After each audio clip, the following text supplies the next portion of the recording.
This program is presented by Birch Gold Group, the precious metal IRA specialists.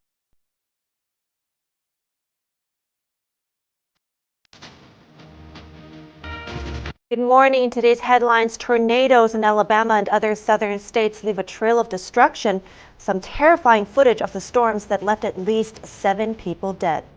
A new declassified government report on UFOs came out yesterday. While officials say there's no evidence of aliens, they may pose a threat.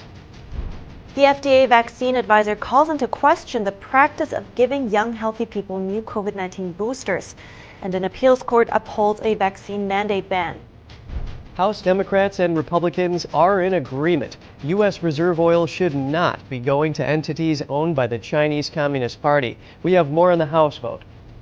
The story of a former athlete that overcame injury, loss, and addiction. Find out his remarkable story of courage and faith against all odds.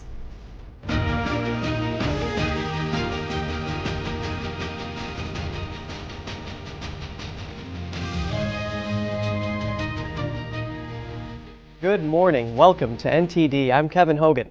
Good morning. I'm Evelyn Lee. Today is Friday, January the 13th. And a huge storm system tore across the southern U.S. yesterday.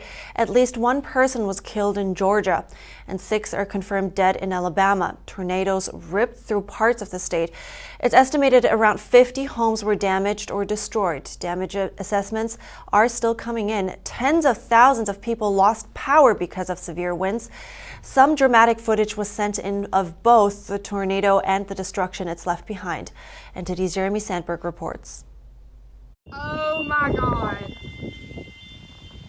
The National Weather Service confirmed a large and extremely dangerous tornado tore through Selma, Alabama and surrounding areas Thursday afternoon. It left behind a trail of destruction. Homes and businesses torn apart.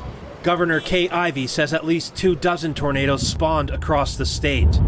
Oh my gosh. Look at that. Ferocious winds ripped off roofs, damaged power lines, severed tree limbs, and littered the streets with debris. Somebody crying. Yeah, I heard a baby crying too. She said that she heard that baby crying. A state of emergency was declared for 6 of the hardest hit counties. And I just want to remind folks that Selma is just one of the communities that was hit by this storm. There have been outlying communities and communities all across this state and probably the southeast that has been hit today. I just want to let everybody know that we care about each and every community. Georgia, Kentucky, and Mississippi were also affected. The Storm Prediction Center says at least 34 tornado reports were recorded as of Thursday evening.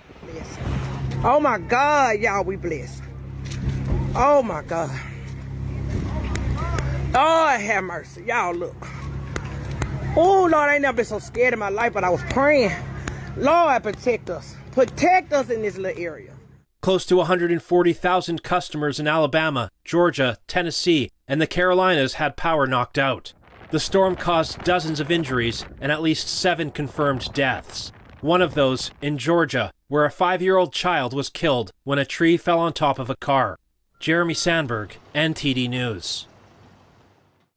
In California, Monterey Peninsula residents could soon be living on an island as the level of the Salinas River continues to rise. The Monterey County Sheriff's Office issued evacuation orders on Wednesday. Drone video shows the Salinas River flooding nearby roads on Thursday. Sheriff Nieto said they expect flooding to overtake the Salinas River and spread across the peninsula like in 1995. She stressed the peninsula could become an island. At least 2 more storm systems were set to pound California and the Pacific Northwest starting today. The state has already been hit with 7 such weather systems over the past 2 weeks. So far, 19 people have been killed in the storms.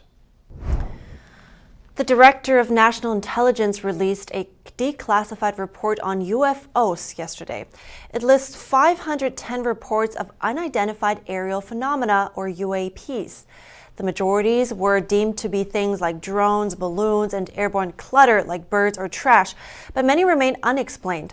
The government says while there is no evidence of aliens, the objects are still a cause for concern. Over 170 of the UAPs exhibited what the report called unusual flight characteristics or performance capabilities.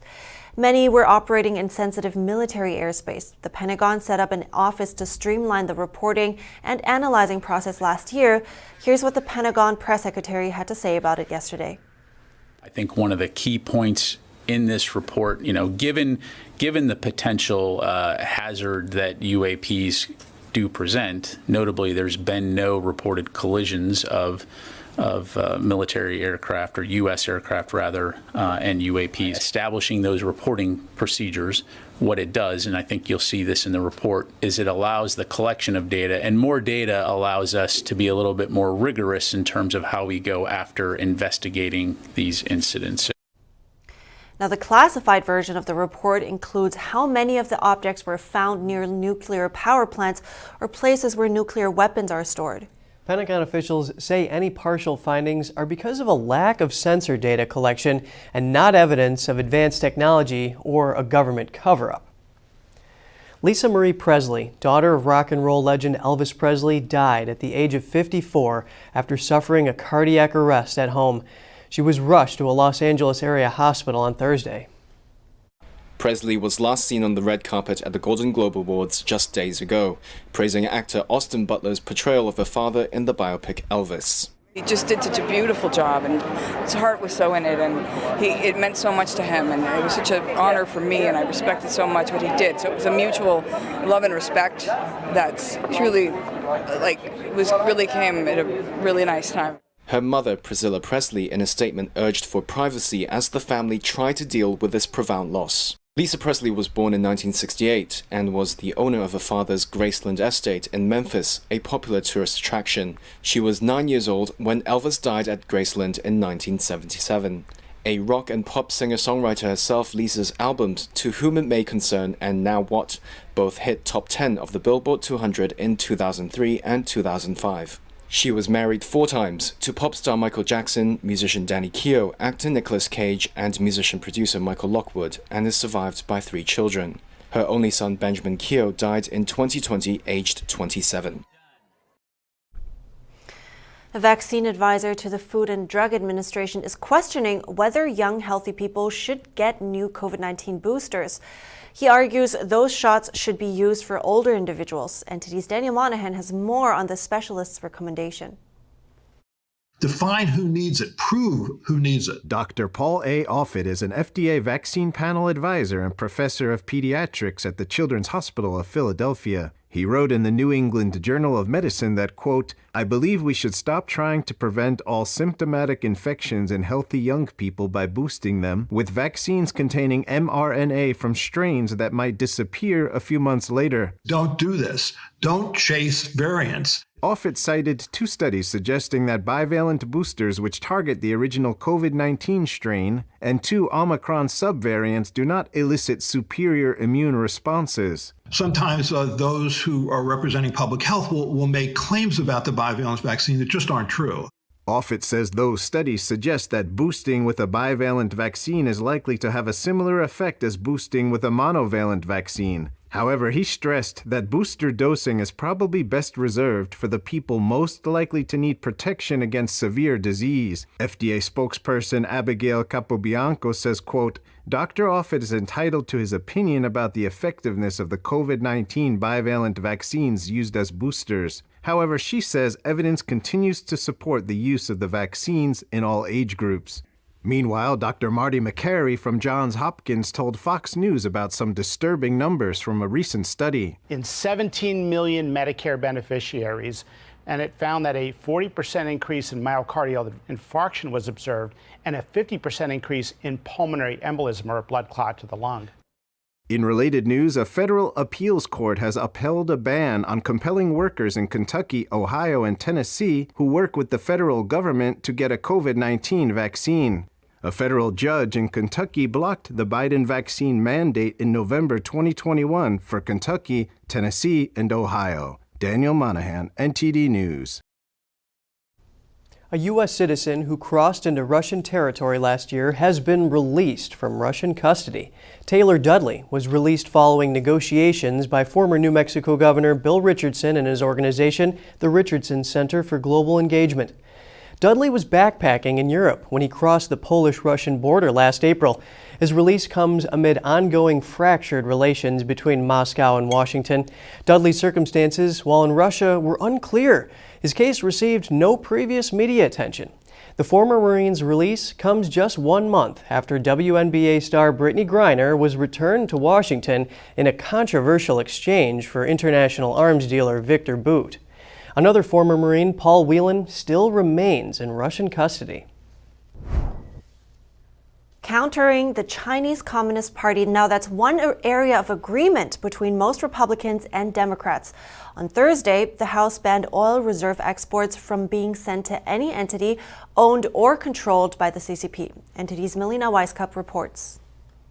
America's emergency oil stockpile sits at its lowest level since the 1980s. In a bid to lower gas prices, President Biden launched a plan to release 180 million barrels, some of them sold to Unipec, a company under the authority of the Chinese Communist Party-owned Sinopec. China now controls the world's largest government-controlled stockpile of oil, with almost 1 billion barrels, at the expense of American taxpayers and our energy security. Aimed at prohibiting the Department of Energy from doing this in the future, the U.S. House of Representatives passed a bill on a vote of 331 to 97. All Republicans and most Democrats supported it.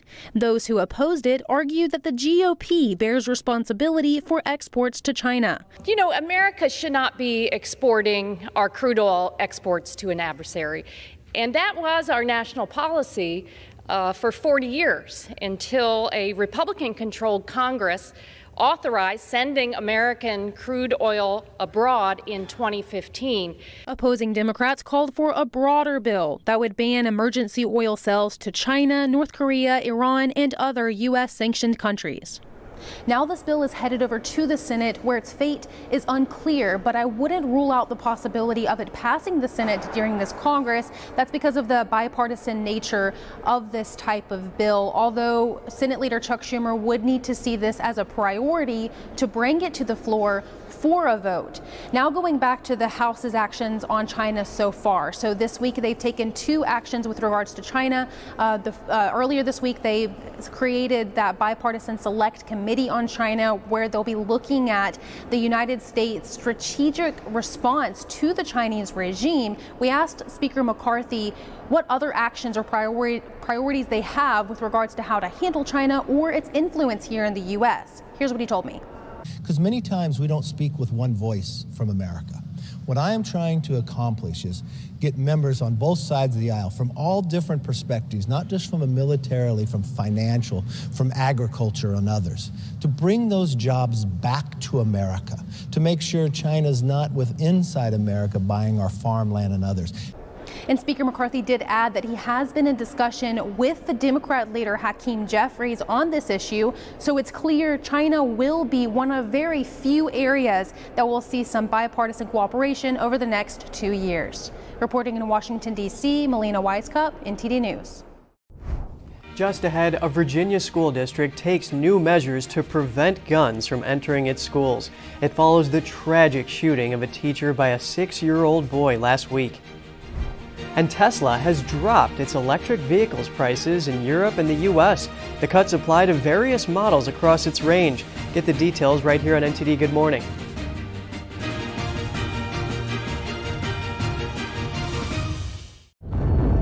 I was vaccinated because I'm a carer. I've had all 3 and I have the flu one as well. As far as the government is concerned, I believe they are doing the best thing for the nation. I just thought it was better that I get it done. I wanted to protect other people. The COVID vaccine has been hailed as a medical and logistical success. It's claimed that millions of lives have been saved, but there's growing evidence that the jab can have devastating consequences. They actually told my wife and 2 children that they had no hope, and if I did survive, it would be from the waist up. You take one for the team, so I took the vaccine, but now the team's run in the opposite direction. Just to let people know that when it goes wrong, there's like no help at all. This vaccine is not completely safe and has unprecedented harms.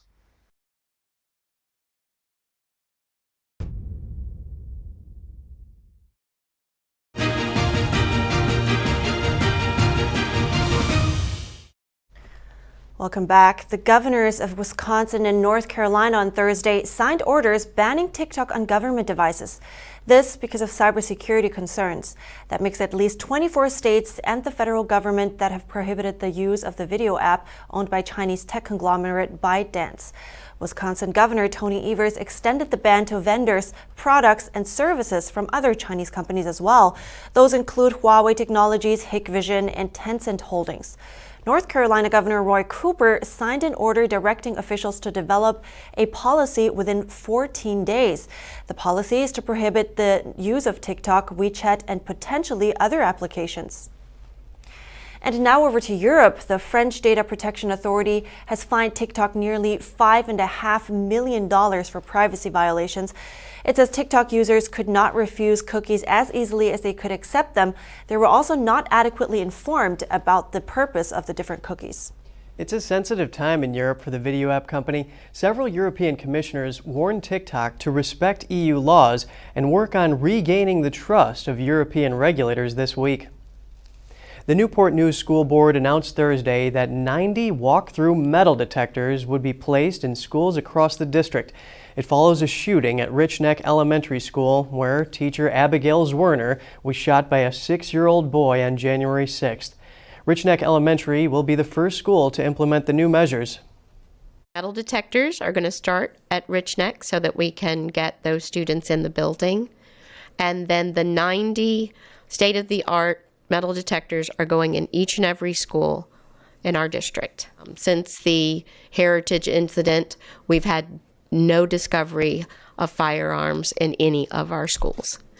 However, when one shows up, we have to make a change. And so there will be metal detectors. Last week's shooting shocked the nation. It has left many teachers and experts wondering how to prevent shootings in schools. Yes, and considering the boy was only 6, the issue now applies to an even younger age group. With Rich Neck Elementary being the first, other schools will also start implementing the new measures. DirecTV is reportedly cutting hundreds of jobs. The cuts come as the company is looking to reduce costs amid a flurry of canceled subscriptions for their pay TV service. The layoffs will affect around 10% of the company's workforce at the upper levels in managerial positions. Around half of DirecTV's staff of nearly 10,000 is at the manager level. Pressure had been mounting for the company as many customers had been opting for streaming services. Subscriptions have reportedly seen a noticeable decline in the third quarter. The layoffs are effective beginning January 20th. Tesla is cutting prices in the U.S. and Europe. It's an effort to drive up demand of the electric vehicles. The company announced the news for the U.S. yesterday. It will apply to the Model 3 sedan and Model Y crossover SUV, as well as its Model X luxury crossover SUV and Model S sedan. The new prices are between 6% and 20% lower compared to before the discount. The price cuts also took effect in Germany, Austria, Switzerland, and France. Those cuts range between 1% and 17%, depending on configuration. California's famous In-N-Out burger is moving further east. The expansion in Tennessee will be the company's third corporate hub and the first outside of the Golden State. In-N-Out announced on Tuesday its plans to open a corporate hub in Franklin, Tennessee. Lindsay Snyder, In-N-Out owner and president, said, "We are very excited to provide Tennesseans with our quality burgers, fries, and shakes. This expansion is significant for our company." Tennessee Governor Bill Lee welcomed In-N-Out in a video posted to Twitter. In-N-Out Burger is a great family business that's been operating for decades in this country with a value system and a way of serving their customers that lines up just right here in Tennessee. And it means a lot of opportunity and a lot of jobs for a lot of Tennesseans. We are excited about the opportunity that In-N-Out's going to bring to Tennessee. Plus, we're going to get to have double fries and shakes right here in the great state of Tennessee. Welcome In-N-Out Burger. You're going to love it here. Restaurant locations will open in the Nashville area as early as 2026. These will be the company's easternmost locations. Snyder added, "Our customers are our most important asset at In-N-Out, and we very much look forward to serving them in the years to come and becoming part of the wonderful communities in the volunteer state." Snyder also shared that the company has received many requests over the years to open locations on the East Coast, all the way to Florida. In-N-Out currently has 385 locations across California, Nevada, Arizona, Utah, Oregon, Colorado, and Texas. From burgers to paying the man, the official start date of the 2023 tax filing season is January 23rd. The IRS recently added 5,000 new customer service representatives. They say taxpayers should expect a smoother filing season this year. Meanwhile, the House Republican majority has promised to take back the nearly $71 billion Congress provided the IRS in funding, though the bill they approved Monday is unlikely to advance in the Democratic-run Senate. And next up, a story of courage and faith against all odds. We talked to a retired running legend to find out how he overcame his addiction to prescription painkillers and his son's suicide.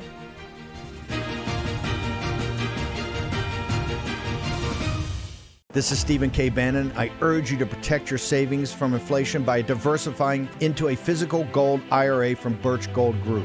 Simply text the word NTD to 989898 and you'll get a free info kit on gold IRAs explaining everything.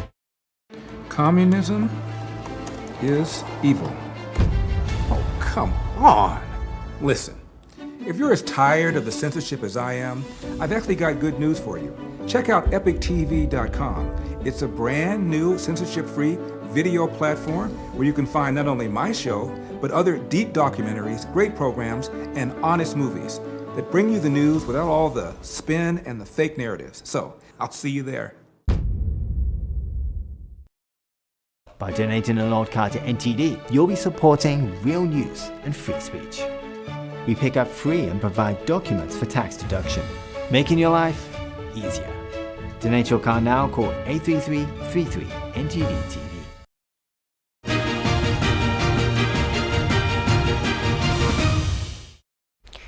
And now we have a story of courage and faith against all odds. We talked to a former athlete that was addicted to prescription painkillers after a series of injuries. Find out how he overcame his demons and how he deals with the loss of his son. Here comes Presley. He's got to make a move on Salazar. Marathon record holder Dick Beardsley has had more than a fair share of trials and tribulations. After winning several races at the height of his running career, his winning streak came to an abrupt end after a freak accident. He was working on his farm one morning when he got caught up in the rotating mechanism of some equipment. I don't remember how I got unwrapped out of it, but I was standing next to my tractor with virtually no clothes on, and it was like God had reached out there and you know, kept me from dying. The accident mangled his body, broken arm, leg, and ribs. He was also speared in the chest by a piece of metal. Beardsley was given prescription drugs to manage his pain. It turned out the runner's toughest marathon was to come, when his addiction problems sent him spiraling to rock bottom. He was taking up to 90 pills of pharmaceutical opioids a day. After getting arrested for forging prescriptions, he entered a detox and rehab program. Beardsley says the withdrawal process was agonizing. And I remember looking up and saying, God, either please just take me right now, or please help get me better. And that night, I slept for the first time in over a week. He says faith had everything to do with his recovery. Without question, it was my faith that definitely helped me through all the trials and tribulations that, you know, we all go through them, and maybe some more than others, but without my faith, I don't know where I would be, that's for sure. Beardsley is now a motivational speaker, helping others. If I'm speaking at an organization or to a group, and one person, it makes a difference in their life, then mission accomplished. Despite all that he's been through, he says the painful recovery from injury and addiction was a walk in the park, compared to losing his son Andy to suicide. Well, I wouldn't be here if it wasn't for my faith and knowing that, and what gives me comfort about my son Andy's death, it's been 7 years now, is knowing that eventually I'll be able to hold him in my arms and give him a big hug again. And that brings me great joy and leaves me with peace. Beardsley says every time he's thought about throwing in the towel, he remembers how short life ultimately is. He encourages others to never give up hope. Tomorrow's a brand new day, and tomorrow's going to be better. And you just keep telling yourself that, and it will get better. It might not be easy. It might take longer than you'd hope, but it will get better. Beardsley has been drug-free since 1997. The 67-year-old claims he has never once considered using drugs to numb the pain of his son's passing. He still runs 6 miles every morning, is a fishing guide for his own company, and runs a bed and breakfast with his wife, Jill, who he calls his rock to lean on. Flinders Kingsley, NTD News.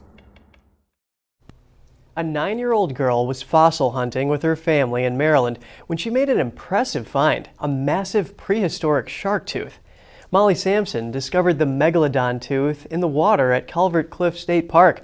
The 15-million-year-old tooth is 5 inches long, the size of Molly's hand. Experts say it likely belonged to a shark nearly 50 feet long, almost the size of a semi-truck trailer. Molly has been looking for a meg tooth like this for a while. She wants to be a paleontologist and knows all about megalodon sharks, which became extinct millions of years ago. Now, Molly says she will add the priceless find to her collection of more than 400 shark teeth. Priceless find indeed. What an amazing thing to find. Oh, I know. Yeah, and it seems like she's really passionate about it. Oh, and Evelyn, did you know a megalodon bite could crush a car? I mean, that's powerful. It's not a surprise. Yeah, I know. It's so interesting learning about the forces of nature. Absolutely. On that note, that's it for today, for this week. In fact, write us at goodmorning@ntd.com. Thanks for watching and have a great weekend. I'm Evelyn Lee. And I'm Kevin Hogan.